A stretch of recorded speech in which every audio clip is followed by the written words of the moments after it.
Welcome to my channel दोस्तों। Once again हम अभी हैं उदयपुर में। आपको पता ही है, हर बार बताने की ज़रूरत है नहीं। और ये हम पहुंच गए हैं महाराजा प्रताप मेमोरियल भी बोल सकते हैं, म्यूज़ियम भी बोल सकते हैं, और हल्दी घाटी की मेमोरियल भी बोल सकते हैं इसको। तो हम फ़िलहाल में हैं महाराणा प्रताप म्यूज़ियम, जो कि उदयपुर से थोड़ा सा बाहर है और नियर बाय आप बोल सकते हैं। जो हमारा अभी क्या नाम है इसका, शिल्पीग्राम के आसपास है।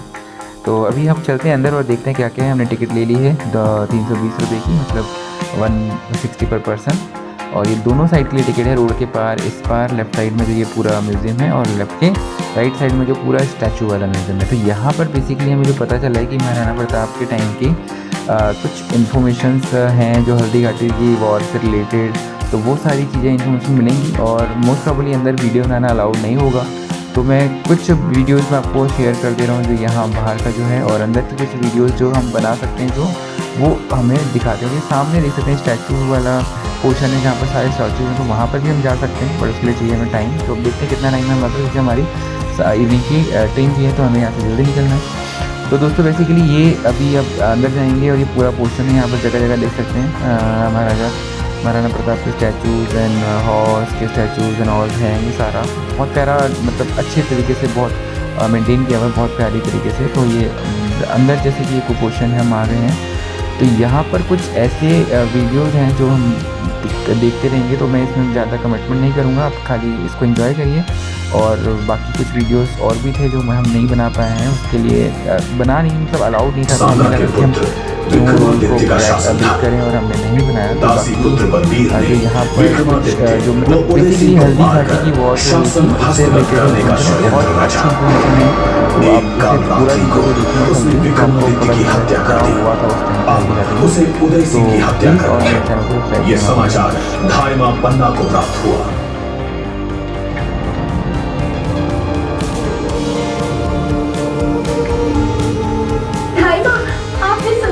बनवीर ने विक्रमादित्य की हत्या कर दी है। क्या? ये कैसे हुआ? अब क्या होगा एकलिंगनाथ? माँ, अब तो वो उदय सिंह को मारने आ रहा है। उदय सिंह को मारने? नहीं, ये नहीं हो सकता। कुछ करना होगा। क्या करना होगा माँ? तू उदय सिंह को लेकर वारी भाई के यहाँ चले जा। किसी को पता नहीं चले, ये ध्यान रखना। और हाँ, चंदन को तुरंत मेरे पास भेज देना। जा, जल्दी कर। कुछ समझे आप? इस महिमामयी मां ने मेवाड़ के भविष्य की रक्षा करने, उदय सिंह को बचाने के लिए अपनी कोख उजाड़ने का निर्णय कर लिया है। पन्ना ने उदय सिंह के समवयस्क अपने 15 वर्षीय पुत्र चंदन को उदय सिंह के पलंग पर सुला दिया, और काल की प्रतीक्षा करने लगी कि 1536 ईस्वी सन में बसंत पंचमी की रात में बनवीर की लपलपाती तलवार चंदन का खून पीने आ थमकी। बता पन्ना, कहां है उदय सिंह? मैं उसका खून पीने आया हूं।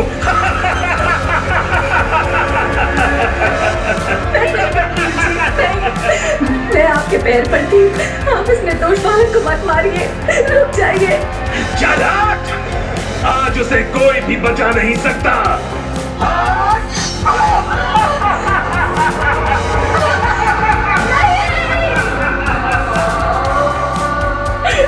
ये क्या किया बनवीर जी? उदय सिंह,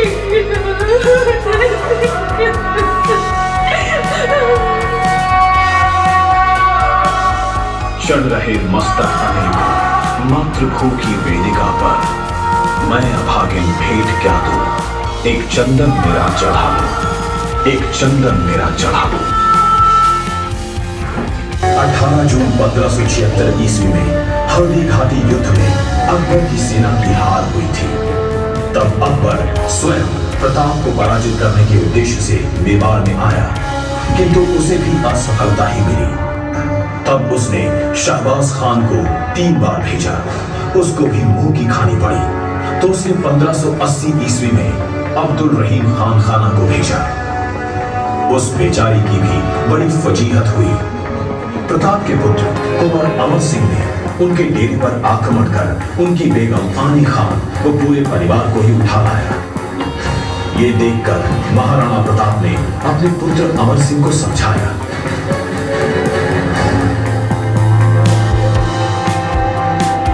बेटा, तुमने हमारी हिंदू संस्कृति के विरुद्ध काम किया है। हम हिंदू लोग पराई स्त्री को मां के रूप में देखते हैं। महिलाओं के सम्मान की रक्षा करना हमारा परम कर्तव्य है और तुमने उठाया। दादा हुजूर, मैंने ये सब नहीं सोचा था। निसंदेह मुझसे अपराध हुआ है, किंतु मैंने इनके साथ कोई अभद्रता नहीं की है।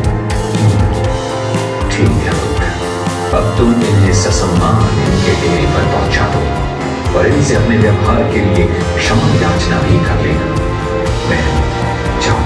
मैं तुम्हें आदर से विदा करता हूं, मुझे क्षमा कर दे। प्रताप के इस व्यवहार से भाव विभोर हो बेगम अपने डेरे पर लौट गई और वहां अपने पति अब्दुल रहीम खान खाना से कहने लगी। हमारे शत्रु होकर भी महाराणा प्रताप ने मेरे साथ बहन के समान व्यवहार किया है।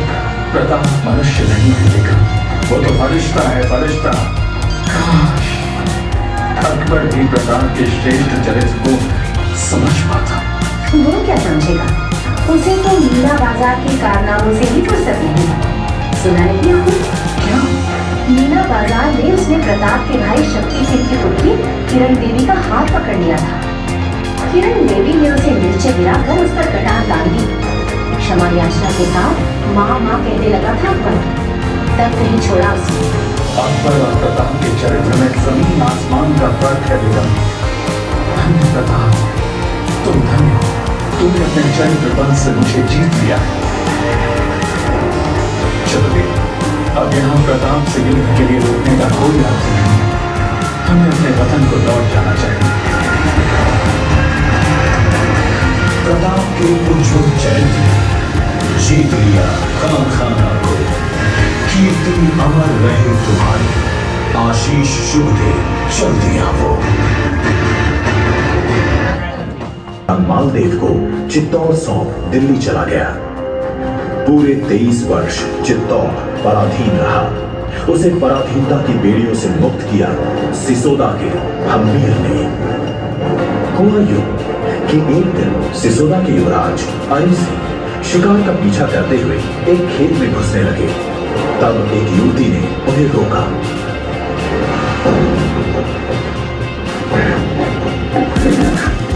अरे दिखता नहीं, कहाँ घुसे जा रहे हो मेरे खेत में? मेरा खेत खराब हो जाएगा। मैं तो सुअर का पीछा कर रहा हूं, मुझे उसका शिकार करना है। तो वही रुके रहो, मैं आपका शिकार ला देती हूँ। और देवी नामक उस युवती ने सुअर को मार गिराया और उसे अली सिंह के सामने ले आई।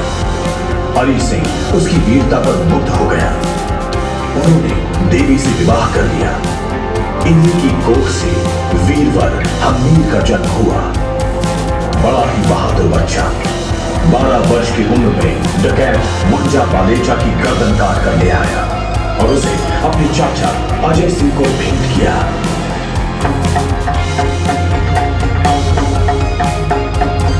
लो चाचा, मैंने मुंजा बालेचा का खात्मा कर दिया है। शाबाश मेरे बच्चे, शाबाश। तूने तो असंभव काम कर दिया है। आज से तू सिसोदा का उत्तराधिकारी है। नहीं चाचा, मेरा लक्ष्य तो कुछ और है। मैं चित्तौड़ को शत्रुओं से मुक्त कराना चाहता हूँ। तो इसके लिए तुम सैनिक कार्रवाई प्रारंभ करो और चित्तौड़ पर आक्रमण कर उसे मुक्त कराओ। हम्मीर ने योजना पूर्वक सेना का गठन किया।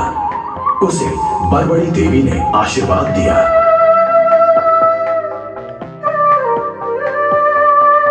जाओ मेरे पुत्र, मेरे आशीर्वाद से तुम्हें चित्तौड़ राज्य प्राप्त होगा।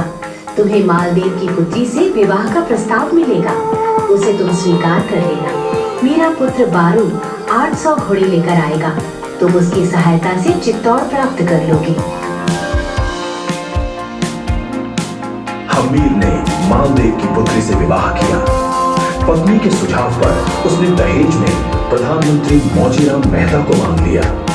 दोनों ने युक्ति पूर्वक चित्तौड़ प्राप्त कर लिया। अपने पूर्वजों के चित्तौड़ को प्राप्त कर हमीर अभिभूत हो उठे।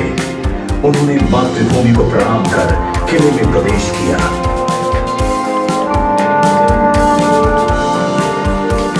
काफिया में उसकी क्रूरता रंग दिखाने लगी।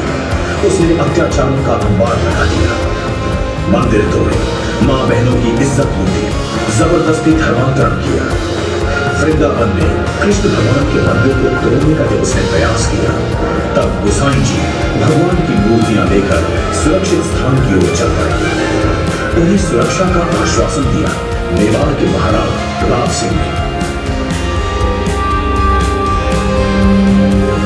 महाराणा साहब की जय। हमें राजपुताने में कहीं भी सहायता प्राप्त नहीं हुई। सभी राजा औरंगजेब के भय से श्रीनाथ जी की रक्षा नहीं कर पा रहे। आप ही कुछ उपाय करें। आप निश्चिंत रहे गुसाई जी। हमारे सौभाग्य से श्रीनाथ भगवान मेवाड़ में पधारे। आप सिंघाड़ गांव में भव्य मंदिर बना, उसमें श्रीनाथ जी की प्रतिष्ठा करें। इतनी सारी व्यवस्था कैसे हो पाएगी महाराणा साहब? उसकी चिंता आप न करें। बनास नदी के किनारे मंदिर का निर्माण कर ठाकुर जी की सेवा करें। मैं सारी व्यवस्था कर देता हूँ। और अगर औरंगजेब ने यहाँ आक्रमण कर दिया तो? मेवाड़ की ओर देखने का साहस उसमें नहीं है। अगर वो इधर आया तो मेवाड़ के वीर उसे धूम चढ़ा देंगे। मेरे 1 लाख सैनिकों के सिर कटने के बाद ही औरंगजेब यहाँ पहुंच पाएगा। श्रीनाथ द्वारा में महाराणा राज सिंह ने भव्य मंदिर का निर्माण करा दिया। अब औरंगजेब की कैद से भाग छूटे जोधपुर के वीर दुर्गादास राठौर को शरण दी राज सिंह ने। घड़ी खम्मा महाराणा साहब। पधारी दुर्गादास जी। मेवाड़ में आपका स्वागत है। औरंगजेब की कैद से जोधपुर के कुंवर अजीत सिंह को बचाकर लाया। अन्य किसी ने तो सहायता नहीं की। अब आपका ही सहारा है। सहारा तो प्रभु एकलिंगनाथ का है। आप निश्चिंत रहिए। कुंवर अजीत सिंह की संपूर्ण सुरक्षा मैं करूंगा। औरंगजेब मेवाड़ की ओर देखने की हिम्मत तक नहीं करेगा। महाराणा राज सिंह ने दुर्गादास को आश्वासन देकर उन्हें अभय प्रदान किया। प्रजा बंसल इस महाराणा ने अकाल राहत के कार्य के तहत राजसमंद झील का निर्माण 1668 ईस्वी में करवाया। उस समय 1 करोड़ रुपए की इसकी लागत आई और 1679 ईस्वी में हुए औरंगजेब के आक्रमण का मुंहतोड़ जवाब देकर उसे दक्षिण की ओर भागने को विवश कर दिया। 1680 ईस्वी में देव बसा कोड़ा ग्राम में महाराणा राज सिंह का स्वर्गवास हो गया।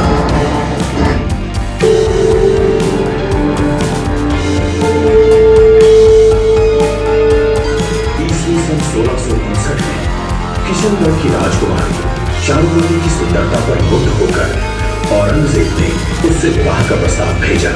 चारुमती औरंगजेब से विवाह नहीं करना चाहती थी। उसने महाराणा राज सिंह को पत्र लिखा। पत्र लेकर संदेश वाहक राज सिंह के दरबार पहुंचा।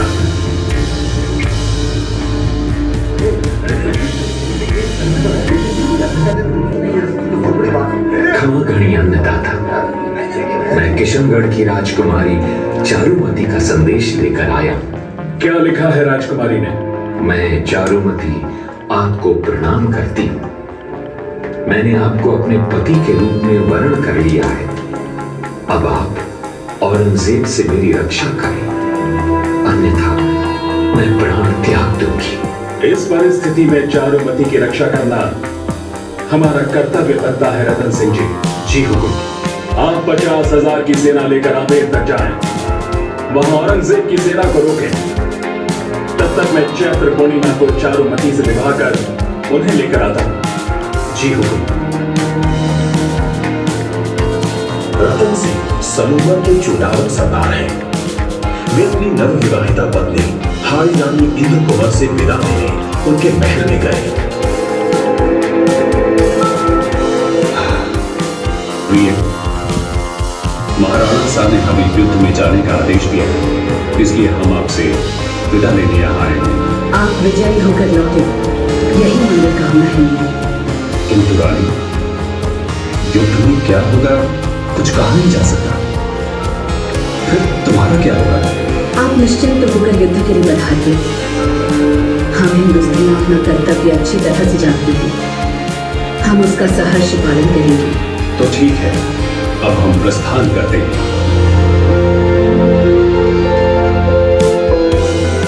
मोहग्रस्त रतन सिंह ने प्रस्थान से पूर्व राजपुरोहित को कहा, पुरोहित जी, हाड़ी रानी से कहो कि हम उनकी कोई निशानी युद्ध में साथ ले जाना चाहते हैं। राजपुरोहित ने हाड़ी रानी को समाचार दिया। पति की मोहग्रस्त मानसिकता भांपकर उन्हें कर्तव्य पथ का बोध कराने हेतु हाड़ी रानी ने अनूठा निर्णय किया। रणबीर, तू मेरी सहेली है।